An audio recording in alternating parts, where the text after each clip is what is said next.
ओम शांति 24/12/2023। प्रातः मुरली ओम शांति अव्यक्त बाप दादा रिवाइज है 3497 मधुबन। आज मुरली की टॉपिक है पुराने संस्कारों को खत्म कर अपने निजी संस्कार धारण करने वाले एवर रेडी बनो।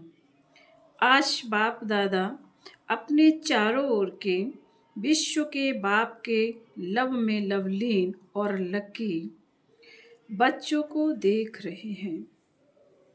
हर एक बच्चे के भाग्य पर बाप को भी नाज है कि मेरे बच्चे वर्तमान समय इतने महान हैं, जो सारे कल्प के चाहे देवता स्वरूप में, चाहे धर्म नेताओं के रूप में, चाहे महात्माओं के रूप में, चाहे पदम पति आत्माओं के रूप में, किसी का भी इतना भाग्य नहीं है जितना आप ब्राह्मणों का भाग्य है। तो वैसे बाबा कहते हैं तो अपने ऐसे श्रेष्ठ भाग्य को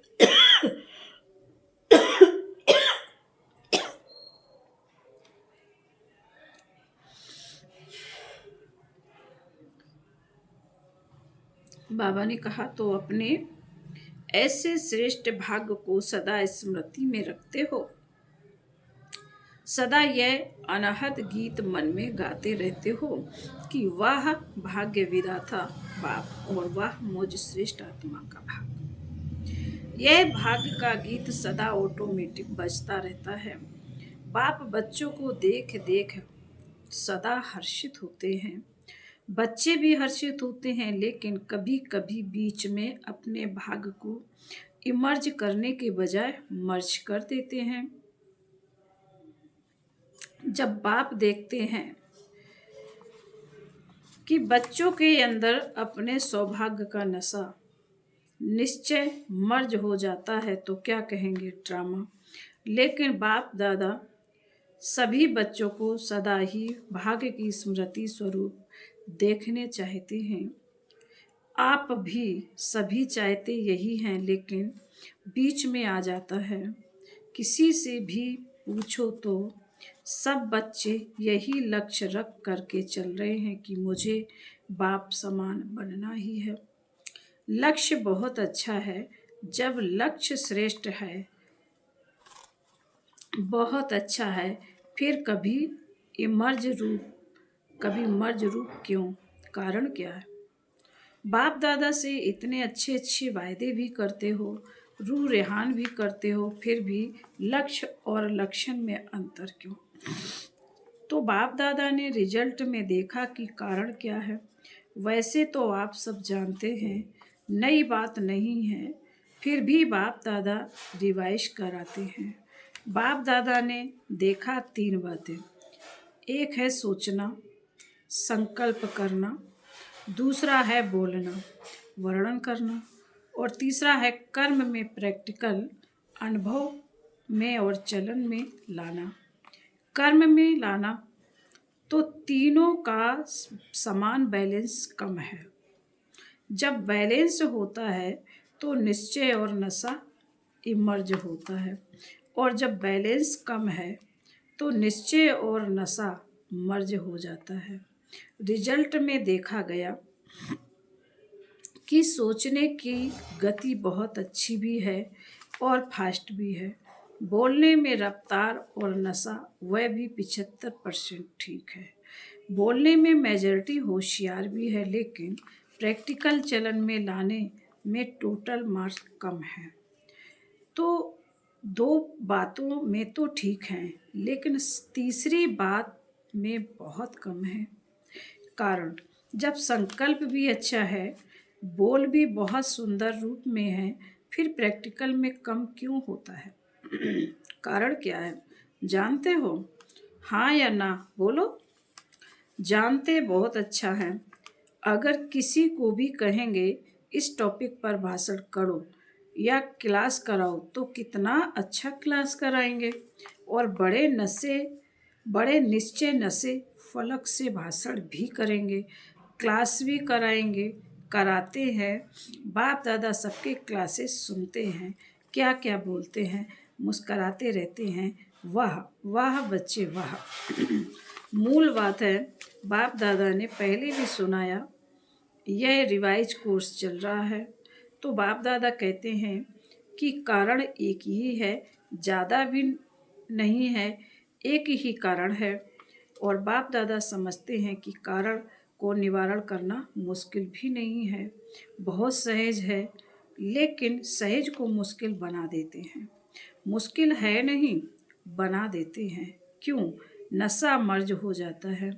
एक ही कारण है, जो भी भाषण की बातें सुनते हो, करते भी हो, चाहे शक्तियों के रूप में, चाहे गुणों के रूप में, धारणा की बातें बहुत अच्छी अच्छी करते हो, इतनी अच्छी करते हो जो सुनने वाले चाहे अज्ञानी चाहे ज्ञानी सुनकर बहुत अच्छा कहकर खूब तालियां बजाते हैं। बहुत अच्छा कहा, लेकिन कितने बार लेकिन आया। बहुत अच्छा कहा, लेकिन कितने बार लेकिन आया। यह लेकिन ही विघ्न डाल देता है। लेकिन शब्द समाप्त होना अर्थात बाप समान समीप आना और बाप के समीप आना अर्थात समय को समीप लाना। लेकिन अभी तक लेकिन शब्द कहना पड़ता है, बाप को अच्छा नहीं लगता है, लेकिन कहना ही पड़ता है। तो कारण क्या है?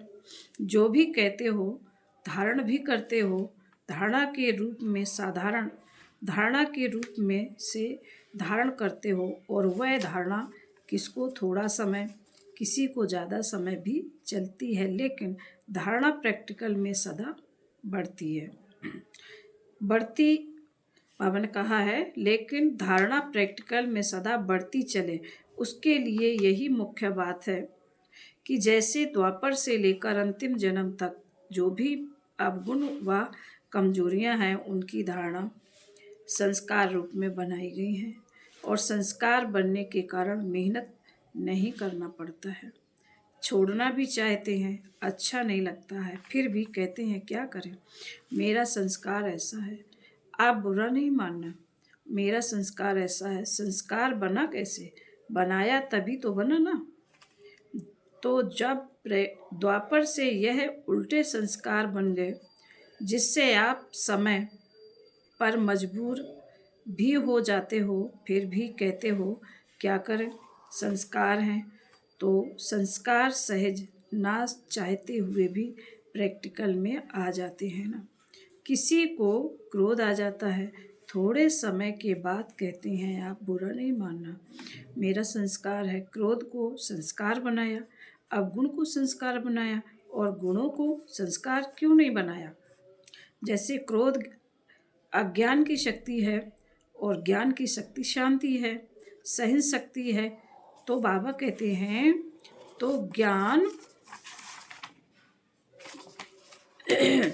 ज्ञान को शक्ति, क्रोध को बहुत अच्छी तरह से संस्कार बना लिया।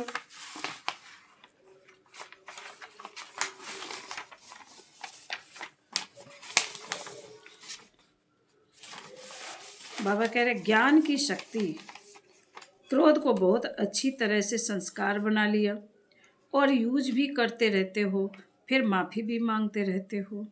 माफ़ कर देना, आगे से नहीं होगा। बाबा कहते हैं और आगे और ज़्यादा होता है, कारण क्योंकि संस्कार बना दिया। तो बाप दादा एक ही बात बच्चों को बार बार सुनाते हैं कि अभी हर गुण को, हर ज्ञान की बात को संस्कार रूप बनाओ। ब्राह्मण आत्माओं के निजी संस्कार कौन से हैं? क्रोध या सहन शक्ति? कौन सा है? सहन शक्ति। शांति की शक्ति है यह, शांति की शक्ति यह है ना। तो अवगुणों को तो सहज ही संस्कार बना दिया, कूट कूट कर अंदर डाल दिया, जो ना चाहते भी निकलता रहता है। ऐसे हर गुण को अंदर कूट कूट कर संस्कार बनाओ। बाबा ने कहा है, जैसे अब गुणों को तो सहज ही संस्कार बना दिया, कूट कूट कर अंदर डाल दिया, जो ना चाहते भी निकलता रहता है। ऐसे बाबा कहते हैं, ऐसे हर गुण को अंदर कूट कूट कर संस्कार बनाओ। मेरा निजी संस्कार कौन सा है, सदा याद रखो। वह तो रावण की जायदाद संस्कार बना दिया, पराए माल को अपना बना लिया। अब बाप के खजाने को अपना बनाओ। रावण की चीज को संभाल कर रखा है और बाप की चीज को गुम कर देते हो। क्यों? रावण से प्यार है। रावण अच्छा लगता है या बाप अच्छा लगता है? कहेंगे तो सभी बाप अच्छा लगता है, यही मन से कह रहे हैं ना। लेकिन जो अच्छा लगता है उसकी बात निश्चय की स्याही से दिल में समा जाती है। बावन का जो अच्छा लगता है उसकी बात निश्चय की स्याही से दिल में समा जाती है। जब कोई रावण के संस्कार के बस होते हैं और फिर भी कहते रहते हैं, बाबा आपसे मेरा बहुत प्यार है, बहुत प्यार है। बाप पूछते हैं कितना प्यार है, तो कहते हैं आकाश से भी ज़्यादा। बाप सुनकर खुश भी होते हैं कि कितने बच्चे भोले हैं, कितने भोले बच्चे हैं। फिर भी बाप कहते हैं, बाप का सभी बच्चों से वायदा है कि दिल से अगर एक बार भी मेरा बाबा बोल दिया, फिर भले बीच बीच में भूल जाते हो, लेकिन एक बार दिल से तो बोला मेरा बाबा, तो बाप भी कहते हैं जो भी हो, जैसे भी हो, मेरे ही हो। ले तो जाना ही है, सिर्फ बाप चाहते हैं कि बाराती बनकर नहीं चलना, सजनी बनकर चलना। सुन करके तो सभी बहुत खुश हो रहे हैं, अपने ऊपर हंसी भी आ रही है। और सुनने के समय अपने ऊपर हंसते हो ना, अपने ऊपर हंसी आती है, और जब जोश करते हो तब लाल पीले हो जाते हो। लेकिन बाप ने रिजल्ट में देखा कि बच्चों में बहुत विशेषता बाप दादा ने रिजल्ट में देखा कि बच्चों में एक विशेषता बहुत अच्छी है। कौन सी? पवित्रता में रहना। इसके लिए कितना भी सहन करना पड़ता है, कितना भी अपोजिशन करने वाले सामने आए, लेकिन इस बात में 75% अच्छे हैं। कोई गसियाँ यानी गफोड़ा भी लगाते हैं, लेकिन फिर भी 75% ने इस बात में पास होकर दिखाया। अब उसके बाद दूसरा सब्जेक्ट कौन सा आता है? क्रोध। देवभान तो टोटल है, लेकिन देखा गया है कि क्रोध की सब्जेक्ट में बहुत कम पास हैं। ऐसे समय है कि शायद क्रोध कोई विकार नहीं, यह शास्त्र है विकार नहीं, लेकिन क्रोध ज्ञानी तू आत्मा के लिए महाशत्रु है। क्योंकि क्रोध अनेक आत्माओं के संपर्क में आने से प्रसिद्ध हो जाता है, और क्रोध को देख करके बाप के नाम की बहुत गिलानी होती है। कहने वाले यही कहते हैं, देख लिया ज्ञानी तू आत्मा बच्चों को। क्रोध में बहुत रूप है, एक तो महान रूप आप अच्छी तरह से जानते दिखाई देता है, यह क्रोध कर रहा है। दूसरा, क्रोध का सूक्ष्म रूप, अंदर में ईर्ष्या द्वेष घृणा होती है। इस रूप में जोर से बोलना या बाहर से कोई रूप नहीं दिखाई देता, लेकिन जैसे बाहर क्रोध होता है तो क्रोध अग्नि रूप है ना, वह अंदर खुद को भी बाबा कह रहे हैं, वह अंदर खुद को भी जलाता रहता है और दूसरों को भी जलाता है। ये ऐसे ईर्ष्या द्वेष घृणा यह जिसमें है, वह इस अग्नि में अंदर ही अंदर जलता रहता है, बाहर से लाल पीला नहीं होता। लाल पीला फिर भी ठीक है, लेकिन वह काला होता है। तीसरा, क्रोध की चतुराई का रूप भी है। वह क्या है? कहने में समझने में ऐसे समझते हैं, वह कहते हैं कि कहाँ कहाँ सीरियस होना ही पड़ता है। बाबा कहते हैं कहने में समझने में ऐसे समझते हैं, वह कहते हैं कि कहाँ कहाँ सीरियस होना ही पड़ता है, कहाँ कहाँ लौ उठाना ही पड़ता है कल्याण के लिए। बाबा कहते हैं अभी कल्याण है या नहीं, वह अपने अपने से पूछो। बाप दादा ने किसी को भी अपने हाथ में लॉ यानी कानून उठाने की छुट्टी नहीं दी है। क्या कोई मुरली में कहा है कि भले लॉ उठाओ, क्रोध नहीं करो? लॉ उठाने के अंदर का रूप वही क्रोध का अंश होता है। जो निमित्त आत्माएं हैं वह भी लॉ उठाते नहीं हैं, लेकिन उन्हों को लॉ रिवाइज कराना पड़ता है। लॉ कोई भी नहीं उठा सकता, लेकिन निमित्त हैं तो बाप द्वारा बनाए हुए लॉ को रिवाइज करना पड़ता है। निमित्त बनने वालों को इतनी छुट्टी बाबा ने कहा, निमित्त बनने वालों को इतनी छुट्टी है, सबको नहीं।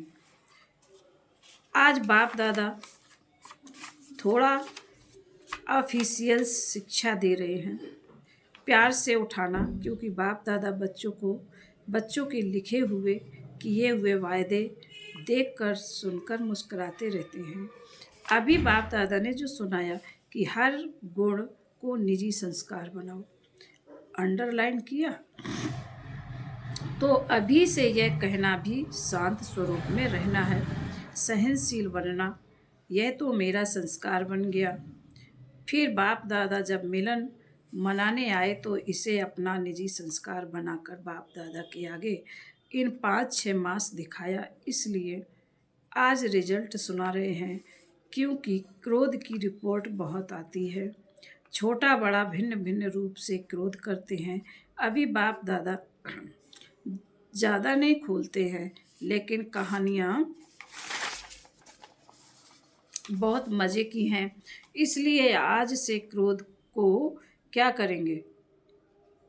विदाई देंगे। सभी ने ताली बजाई।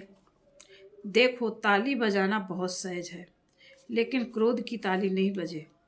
बाप दादा भी यह बार बार सुनने नहीं चाहते हैं, फिर भी रहम पड़ता है, सुन लेते हैं। तो अब से यह नहीं कहना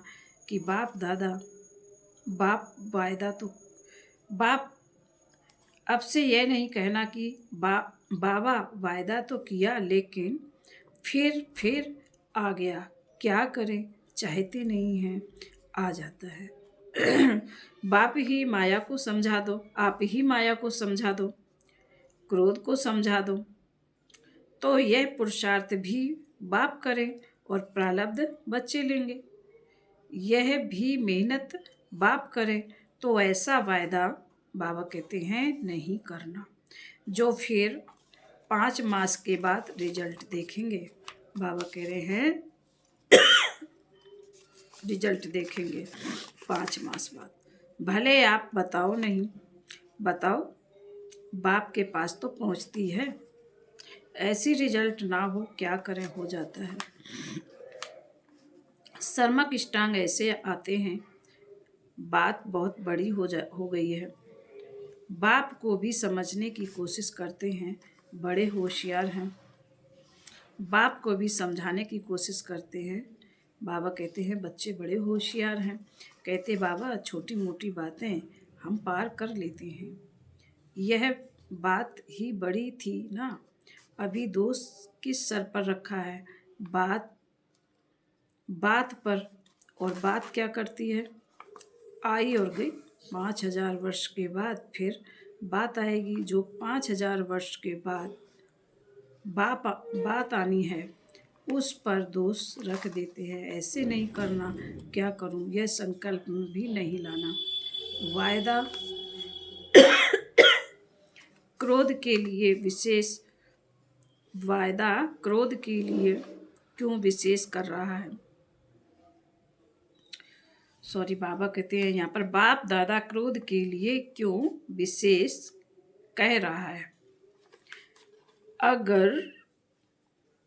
क्योंकि अगर क्रोध को आपने विदाई दे दी तो इसमें लोभ इच्छा सब आ जाता है। लोभ सिर्फ पैसे और खाने का नहीं होता है, भिन्न भिन्न प्रकार की, चाहे ज्ञान की चाहे अज्ञान की कोई भी इच्छा, यह भी लोभ है। तो क्रोध को खत्म करने से स्वतः लोभ स्वतः खत्म हो जाएगा, अहंकार भी खत्म हो जाएगा। अभिमान आता है ना, मैं बड़ा, मैं समझदार, मैं जानता हूँ, यह क्या अपने को समझते हैं, तब क्रोध आता है। तो अभिमान और लोभ यह भी साथ साथ विदाई लेंगे। इसलिए बाप दादा विशेष लोभ के लिए ना कह करके क्रोध को अंडरलाइन करा रहे हैं। तो संस्कार बनाएंगे। अभी सब हाथ उठाओ और सबका फोटो निकालो। सबने हाथ उठाया। अभी थोड़ी सी मुबारक देते हैं, बहुत नहीं। और जब फिर से रिजल्ट देखेंगे, फिर वतन के देवताएं भी, स्वर्ग के देवताएं भी आपके ऊपर वाह वाह के पुष्प गिराएंगे। आज से हर एक अपने में देखें, दूसरे का नहीं देखना है। दूसरे की यह बातें देखने के लिए मन की आँख बंद करना। यह आँखें तो बंद नहीं कर सकते ना, लेकिन मन की आँख बंद करना। दूसरा करता है या तीसरा करता है, मुझे नहीं देखना है। बाप इतना भी फोर्स देकर कहते हैं कि अगर कोई विरला महारथी भी कोई ऐसी कमजोरी करे तो भी देखने के लिए और सुनने के लिए मन को अंतर्मुखी बनाना है। हंसी की बात सुनाएं। बाप दादा आज थोड़ा स्पष्ट सुना रहे हैं, बुरा तो नहीं लगता है? अच्छा, एक और भी स्पष्ट बात सुनाते हैं। बाप दादा ने देखा कि मेजॉरिटी समय प्रति समय, सदा नहीं, कभी कभी महारथियों की विशेषता को कम देखते हैं और कमजोरी को बहुत गहराई से देखते हैं और फॉलो करते हैं। एक दूसरे वर्णन भी करते हैं कि क्या क्या क्या है, सबको देख लिया। क्या कहेंगे, क्या है, सबको देख लिया। महारथी भी करते हैं, हम तो हैं पीछे, हम तो हैं ही पीछे। बाबा कहते हैं अभी महारथी जब बदलेंगे ना तो हम बदल जाएंगे। लेकिन महारथियों की तपस्या, महारथियों के बहुत काल का पुरुषार्थ उन्हों को एडिशन मार्क्स दिलाकर भी पास विद ऑनर कर लेती है। आप इसी इंतज़ार में रहेंगे कि महारथी बदलेंगे तो हम बदल लेंगे, तो धोखा खा लेंगे। इसलिए मन को अंतर्मुखी बनाओ, समझा? यह भी बाप दादा बहुत सुनते हैं, देख लिया, कर लिया। हमारी भी तो आंखें हैं ना, हमारे भी तो कान हैं ना, हम भी बहुत सुनते हैं। लेकिन महारथियों से इस बात में मेरी रीस नहीं करना। बाबा ने कहा महारथियों से इस बात में रीस नहीं करना। अच्छाई की रेस करो, बुराई की रेस नहीं करो। बाबा ने कहा बुराई की रेस नहीं करो, नहीं तो धोखा खा लेंगे। बाप को तरस पड़ता है, क्योंकि महारथियों का फाउंडेशन निश्चय अटूट अचल है। उनकी दुआएं एक्स्ट्रा महारथियों को मिलती हैं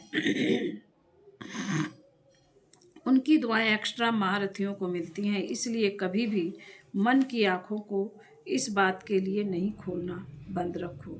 सुनने के बजाय मन को अंतर्मुखी बना रखो, समझा?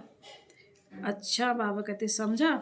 चारों ओर के सर्व बाप दादा की लवलीन आत्माएं, सर्व बाप के सेवाधारी आत्माएं, सर्व सहज पुरुषार्थ को अपनाने वाली श्रेष्ठ आत्माएं, सदा बाप समान बनने के लक्ष्य और लक्षण को समान बनाने वाली बाप के समीप आत्माओं को बाप दादा का बहुत बहुत याद, प्यार और नमस्ते। हम रूहानी बच्चों की रूहानी बाप, माता पिता बाप दादा को याद, प्यार और नमस्ते। वरदान है, सबको अमर ज्ञान दें, अकाले मृत्यु के भय से छुड़ाने वाले शक्तिशाली सेवाधारी भव। दुनिया में आजकल अकाले मृत्यु का डर ही है। बाबा ने कहा दुनिया में आजकल अकाले मृत्यु का ही डर है। डर से खा भी रहे हैं, चल भी रहे हैं, सो भी रहे हैं। ऐसी आत्माओं को खुशी की बात सुनाकर भय से छुड़ाओ। उन्हें खुशखबरी सुनाओ कि हम आपको 21 जन्मों के लिए अकाले मृत्यु से बचा सकते हैं। हर आत्मा को अमर ज्ञान दे, अमर बनाओ, जिससे वे जन्म जन्म के लिए अकाले मृत्यु से बच जाएं। ऐसे अपने शांति और सुख के वाइब्रेशन से लोगों को सुख चैन की अनुभूति कराने वाले शक्तिशाली सेवाधारी बनो। स्लोगन है, याद और सेवा का बैलेंस रखने से ही सर्व की दुआएं मिलती।